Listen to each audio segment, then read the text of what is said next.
आप वापस देख लो, महत्वपूर्ण है, कोई उठा के पूछ लेगा, कई बार क्वेश्चन पूछे हुए हैं, खूब सारी चीजें हैं।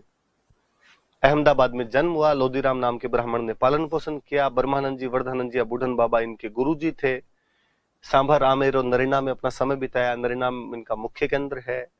ढूंढाड़ी भाषा में उपदेश दिए, निर्गुण भक्ति का संदेश दिया था। राजस्थान का कबीर कहते हैं हम इनको। जहां सत्संग देते हैं उसको अलग दरीबा चौगान कहते हैं। निपक आंदोलन चलाया, मूर्ति पूजा नहीं करते, मंदिर को दादू द्वारा कहते हैं। वहां पर दादू जी की लिखी हुई किताब वाणी की पूजा की जाती है। आमेर के राजा भगवंत दास जी के साथ 1585 में फतेहपुर सीकरी में अकबर से मिलके आए थे। लाश को ना तो जलाते हैं न दफनाते हैं, पशु पक्षियों के खाने के लिए खुले मैदान में छोड़ते हैं। दादू जी की लाश बहराना की पहाड़ी में रखी गई, जिसको दादू खोले दादू पाल का कहते हैं। 152 टोटल शिष्य थे, उनमें 52 मुख्य थे, जिनको 52 स्तंभ कहते हैं। नरेना में फाल्गुन शुक्ल पंचमी से एकादशी तक मेला लगता है। वे लोग जो नरेना को मानते हैं वो खालसा है, जो घर बार छोड़ गए वो विरक्त है, जो उत्तर की तरफ चले गए उत्तराधे है, जो भस्म और जटाएं रखे वो खाकी है। सुंदरदास जी के चले जो हथियार रखते थे वो नागे।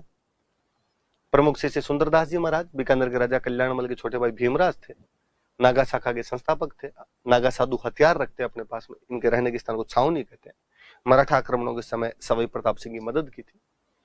रजब जी सांगानेर के पठान थे, दादू जी के उपदेश सुनकर शादी नहीं की थी, आजीवन दूल्हे के वेश में रहे थे। रजब वाणी और सरवंगी जैसी पुस्तकें लिखी थी। सुंदरदास जी छोटे, ऐसा कहते सुंदरदास जी बड़े दादू जी के पहले शिष्य थे, सुंदरदास जी छोटे उनके लास्ट शिष्य हैं।